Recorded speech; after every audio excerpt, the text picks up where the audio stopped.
শীতের আমেজ গায়ে মেখে সবুজ অরণ্যরাজির বন্য সৌন্দর্য উপভোগ করতে আমরা সুন্দরবনের উদ্দেশ্যে চলেছি। কথা দিচ্ছি ভালো লাগবে। Hello everyone, welcome back to my YouTube channel. আমি কৃষ্ণকলি। আমরা চলে এসেছি শিয়ালদা স্টেশনে সুন্দরবন ভ্রমণের উদ্দেশ্যে। চলো সুন্দরবন বেরিয়ে আসি। ট্রেন এসে গেছে, আমরা ট্রেনে উঠে পড়ছি। 17 নম্বর প্ল্যাটফর্ম থেকে আমরা 6:30টার ক্যানিং লোকাল ট্রেনটা ধরি। তোমরা 6:30টার ট্রেনটাই ধরার চেষ্টা করবে। এই ট্রেনে বসার জায়গাও পাবে, ধীরে সুস্থে আসতে পারবে। পরের ট্রেন 7:42।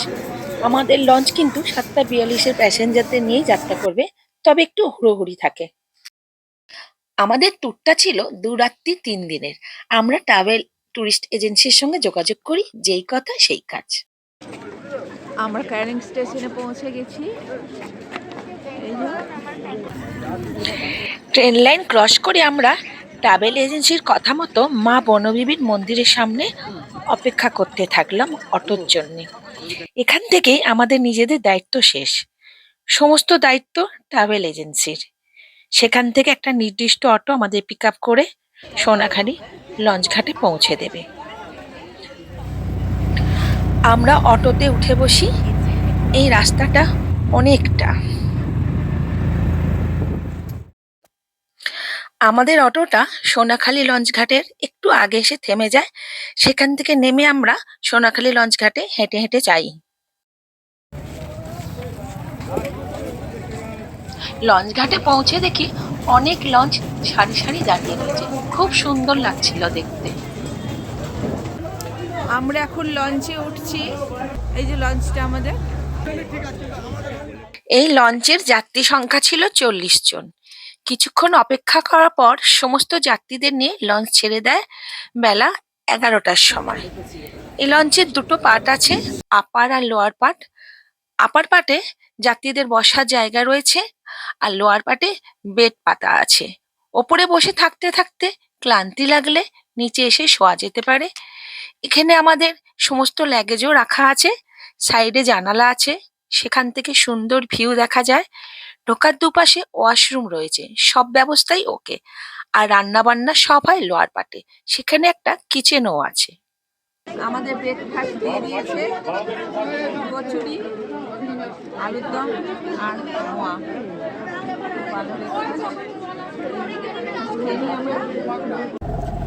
আমাদের লঞ্চ ছেড়ে দিয়েছে, আমাদের ব্রেকফাস্ট করা হয়ে গেছে। এরপরই আসে আমুদি মাছ ভাজা। একের পর এক খাবার হাতের কাছে চলে আসছে। নদীর ওপর ভাসতে ভাসতে নদীর সৌন্দর্য আর ম্যানগ্রোভ অরণ্য দেখতে দেখতে তার সঙ্গে খাওয়া দাওয়া, তার আনন্দই আলাদা।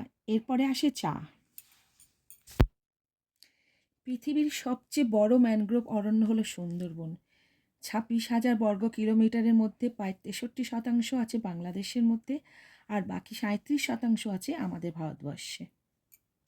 আধার কার্ডের সাথে একটা করে ফ্রুটি।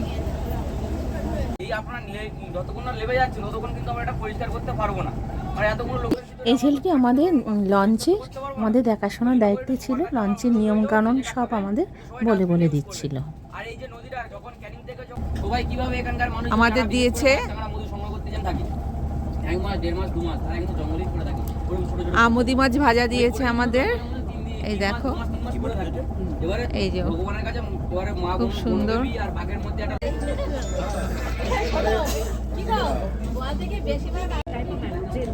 সুন্দরবনের প্রথম দিনের প্রথম সাইট সিন হলো গোসাবা আইল্যান্ড। আমরা লঞ্চ থেকে নামলাম, এবারে গোসাবাতে এলাম। এই যে লঞ্চ থেকে নেমে গোসাবা মার্কেট পেরিয়ে হ্যামিল্টন বাংলো রয়েছে, কিন্তু এটা বন্ধ থাকায় দেখা হয়নি। এরপর চলে এলাম বেকন বাংলো দেখতে। ঢুকতে গেলে মাথা পিছু 10 টাকা করে টিকিট লাগে। টিকিট কেটে আমরা ভেতরে প্রবেশ করলাম। কবিগুরু রবীন্দ্রনাথ ঠাকুরের স্মৃতিবিজড়িত এই বেকন বাংলো। 1932 সালে 30-31 ডিসেম্বর রবীন্দ্রনাথ ঠাকুর এখানে অবস্থান করেছিলেন। হ্যামিল্টন সাহেব 1903 সালে এই বাংলোটি তৈরি করেন। এটি সম্পূর্ণ কাঠের তৈরি। রবীন্দ্রনাথ এখানকার সার্বিক উন্নয়ন দেখে মুগ্ধ হয়ে যান।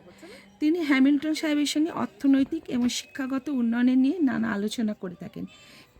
সেই স্মৃতির উদ্দেশ্যে এখানে হ্যামিল্টন সাহেব ও রবীন্দ্রনাথের দুটি মূর্তি নির্মাণ করা হয়েছে। এছাড়াও এখানে রবীন্দ্রনাথের আরেকটি মূর্তি রয়েছে।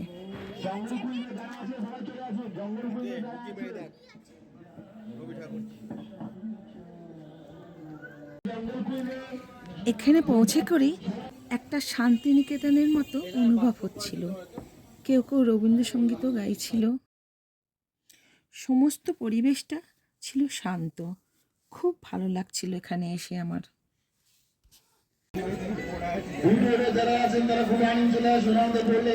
তাকাও।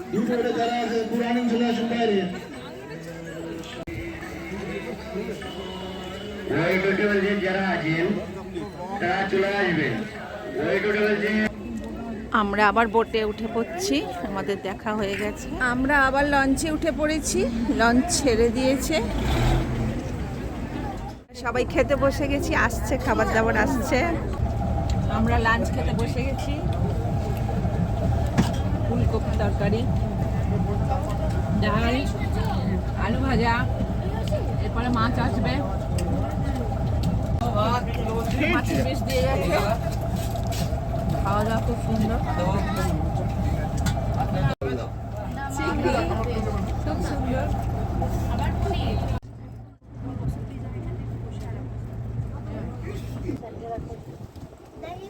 আমরা লঞ্চ থেকে নেমে পড়েছি, পাখিরালয় চলে এসেছি। এবার আমরা হোটেলে উঠবো। মা বনবিবির মন্দির এখানে রয়েছে। স্টেশনের কাছে আমরা হোটেলে চলে এসেছি, এই যে হোটেলে উঠবো আমরা। আপনজন হোটেল। আমাদের রুমে আমরা ঢুকে পড়েছি। এই যে আমাদের হোটেলের ঘর। সন্ধেবেলা হোটেলের ঘরে কিছুক্ষণ রেস্ট নিয়ে হোটেলের সামনের বড় ফাঁকা জায়গায় চলে এলাম। সেখানে আদিবাসীদের ঝুমুর নৃত্য হচ্ছিল। আমরা সেখানে এক চাউমিন দেখতে দেখতে আদিবাসীদের নাচ দেখতে থাকলাম।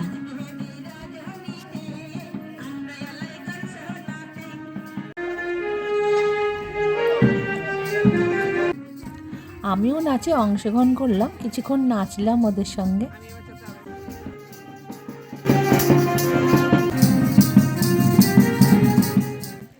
পাখিরালয়েই ছিল বিশাল কেনাকাটার বাজার।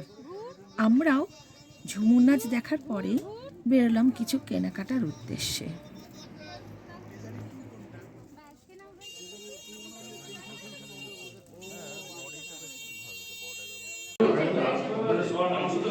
রাত্রি 9:30 বেজে গেছে। আমরা ভাত, ডাল, আলু ভাজা, স্যালাড, মাংস দিয়ে গেছে। এরপর আর কি দিয়ে যায় দেখা যাক। আমরা ডিনার খেয়ে রুমে চলে এসেছি। কালকে 6:30টার সময় আবার বেরোবো। আমরা পরের দিন সকালবেলা রেডি হয়ে বেরিয়ে পড়েছি। আমরা লঞ্চে ওঠার জন্য চলে এসেছি। জেটিঘাটে চলে এসেছি লঞ্চে ওঠার জন্য। আমরা সবাই দাঁড়িয়ে রয়েছি, এখনো লঞ্চ দেয়নি। লঞ্চ দিলেই আমরা উঠে পড়বো। আমরা সবাই লঞ্চে বসে পড়েছি, লঞ্চ ছাড়বে এক্ষুনি। আমরা সজনেখালিতে এসেছি। একটা বিরল প্রজাতির কচ্ছপের পুকুর, অপোজিট সাইডে যে পন্ডটা রয়েছে এখানে কচ্ছপগুলো ভাসছে। এর নাম হচ্ছে বাংলায় বলে বালিগড়। অ্যাকচুয়ালি এটা হচ্ছে রিভার ট্র্যাপিন টার্টেল, জুলজি নেম হলো বাটাগুর বাসকা। এটা কিন্তু একটি বিলুপ্ত প্রায় প্রাণী, যা সুন্দরবন টাইগার রিজার্ভ একে বাড়াচ্ছে, কনজারভেশন করছে। সারা পৃথিবীতে ইনি আমাদের ট্যুর গাইড। আমাদের সেকেন্ড দিন থেকে ইনি ছিলেন আমাদের সাথে, আমাদের সমস্ত কিছু বুঝিয়ে বুঝিয়ে দিচ্ছিলেন। আর বাংলাদেশে আছে ইন্ডিয়ান পার্টি যেখানে রয়েছে সেটা হচ্ছে নবদ্বীপের একটা পুকুরে। উপরে উঠতে হবে, বাঘটা কিছু দেখা যাবে না। চলো আমরা বাঘ দেখতে ওপরে উঠবো এবারে। তুমি বাঘ দেখার অপেক্ষায় দাঁড়িয়ে আমরা উঁচু টিলাতে উঠেছি। এখানে একটা মিষ্টি জলের পুকুর আছে, এখানে জীবজন্তুরা জল খেতে আসে। কিন্তু নারকেল গাছ নয়, এটা গোলপাতার গাছ। আমরা যেটা ভুল করছি নারকেল গাছ ভেবে। সুন্দরী গাছের দেখুন দুটো রুটস হয়, এগুলোকে বলা হয় শ্বাসমূল উপর দিকে উঠেছে। আমরা আবার চলে এসেছি বোটে ওঠার জন্যে। সজনেখালি আমাদের দেখা হয়ে গেছে, আমরা বোটে উঠে পড়েছি। এরপর আমরা সুধনখালি যাব।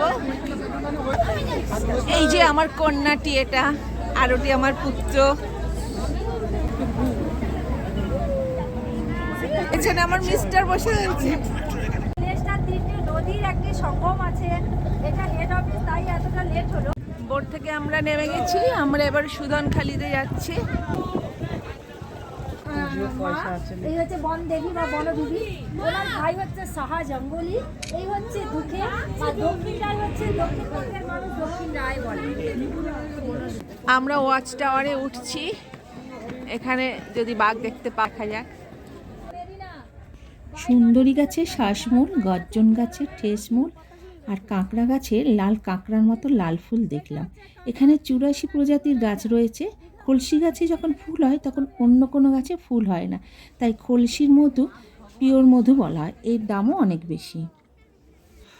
এরপরে আমরা যাচ্ছি দোবাকিতে যাচ্ছি।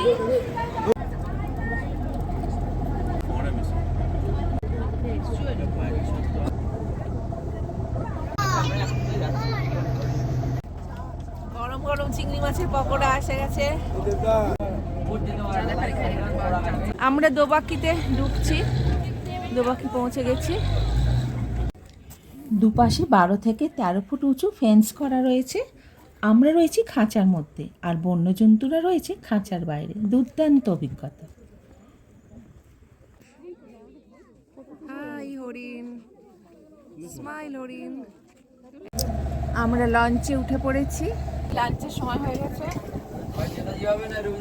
লাঞ্চ খাচ্ছি আমরা এখন।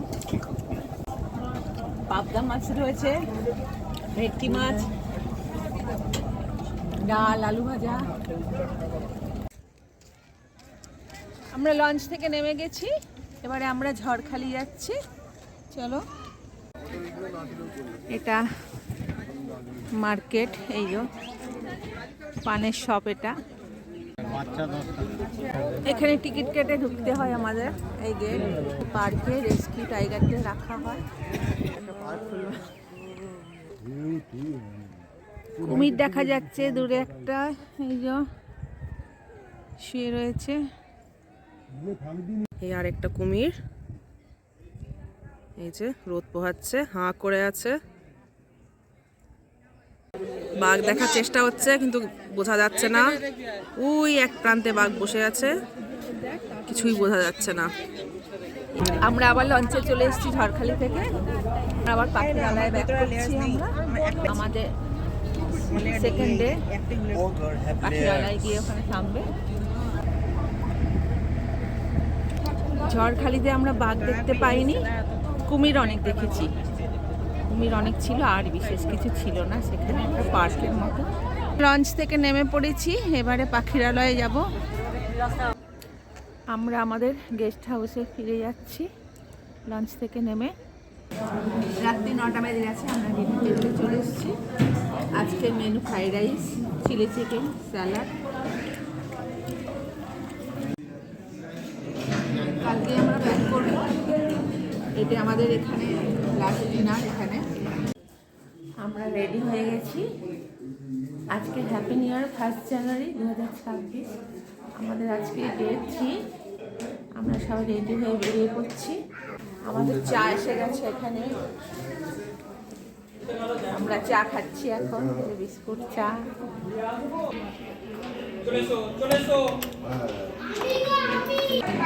আমরা বেরিয়ে যাচ্ছি, আমাদের লাস্ট দিন, আমাদের আজকে ডে 3।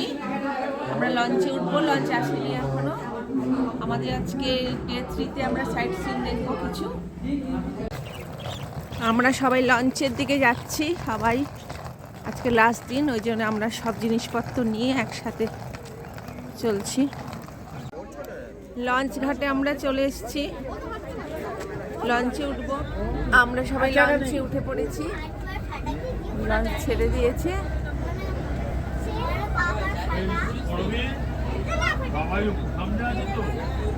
এখন 9:15 বাজে, আমাদের 9:15 লঞ্চ ছেড়ে দিয়েছে।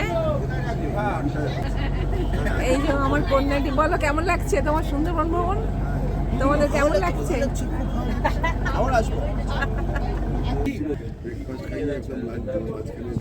সকালের ব্রেকফাস্ট এসে গেছে, লুচি আর ঘুগনি। এই যাও, আমরা লঞ্চ থেকে নেমে পড়েছি। লোকনাথ মন্দির সম্ভবত দেখতে যাচ্ছি আমরা।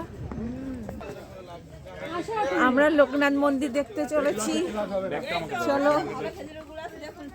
ওর ভেতরে এটা বাক্স বাদাম, দেখে নাও, ভেতর বাদাম আছে। ভেতরে প্রাকৃতিক গ্রাম্য পরিবেশের মধ্যে আশ্রমটি খুবই মনোরম, একটা শান্ত মনোমুগ্ধকর পরিবেশ। আশ্রমে যাওয়ার পথে রাস্তার দুধারে স্থানীয় লোকেরা অনেক জিনিসপত্র নিয়ে বসেছে। বর্ষাকালে ইলিশ উৎসবের সময় আর শীতকালে নভেম্বর থেকে মার্চ, এই সময়টা সবথেকে বেশি পর্যটক এখানে আসে। আমরা লোকনাথ মন্দিরের কাছে চলে এসেছি। এই যে লোকনাথ বাবার মন্দির। এই যে আমরা ফিরে যাচ্ছি, লোকনাথ মন্দির দেখা হয়ে গেছে আমাদের, কেনা হচ্ছে। এই যে বাক্স বাদাম, বাক্স বাদাম তোমরা যদি না খেয়ে থাকো এখানে এসে দেখতে পারবে বাক্স বাদাম। এই দেখো বাক্স বাদাম, কিভাবে খেতে হয় শুনে নিন। বলো। ওর ভিতরে বাদাম থাকবে, ঠিক আছে? ওর 3খানা স্পট আছে। প্রথমে একটা ধাপ ধাপ স্পট আছে, স্পটগুলো তুলে দিয়ে ওর ভিতরে বাদামটা আছে, বাদামটা ছাড়িয়ে খেতে হবে। থ্যাংক ইউ ভাই। Thank you. এখান থেকে আমরা কসবেল মাখা কিনছি। এই যে খুব টেস্টি। এখানে কামরাঙ্গা মাখা হচ্ছে কাসুন্দি দিয়ে, মশলা দিয়ে, দারুণ লোভনীয়। আমরা আবার লঞ্চে উঠে পড়েছি, লঞ্চ ছেড়ে দিয়েছে। আমাদের লাঞ্চ খাওয়া শুরু হয়ে গেছে। ডাল, আলু ভাজা, লাউ চিংড়ি দিয়ে গেছে। এরপরে এগুলো আসছে পোনা মাছ। পোনা মাছ খুব টেস্টি, খুব লাগছে। কাঁকড়া। আমরা লাঞ্চ খেয়ে নিচে চলে এসেছি, নৌকোর নিচেটা, ওখানে এসে আমরা রেস্ট নিচ্ছি। এখানে আমরা সব জিনিসপত্রগুলো সব রেখেছি। এখান থেকে আমরা নেমে যাব, একটু পরেই নেমে যাব। আমাদের দ্বিতীয় দিনের ভ্রমণ, আমাদের 3 দিনের ভ্রমণ শেষ আমাদের। আমরা লঞ্চ থেকে নেমে তারপর যে যার বাড়ি চলে যাব।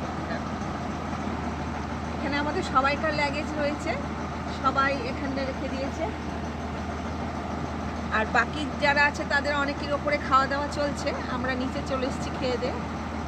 আর এখান থেকে জানলাটা, লঞ্চের জানলাটা খুব সুন্দর, এখান থেকে নদীটা খুব কাছাকাছি দেখা যাচ্ছে, খুব সুন্দর লাগছে এখানটা বসে থাকতে। সোনাখালি জেটিঘাটে আমরা নেমে পড়েছি। এবার এখান থেকে অটো করে ক্যানিং যাব। অটোতে আমরা উঠে পড়েছি সবাই মিলে, আমরা অটো থেকে নেমে পড়ছি। আমরা ক্যানিংয়ে রেল স্টেশনে পৌঁছে গেছি, ট্রেনের জন্য অপেক্ষা করছি। আমরা ট্রেনেই উঠে বসবো। কিভাবে 3টে দিন আনন্দ করতে করতে কেটে গেল বুঝতেই পারলাম না। আমরা ক্যানিং থেকে ট্রেনে উঠে বসেছি, ট্রেন ছেড়ে দিয়েছে। আমরা এখান থেকে যাত্রা শুরু করেছিলাম খুব আনন্দের সঙ্গে, আর এখানে যাত্রা শেষ করলাম। Happy new year.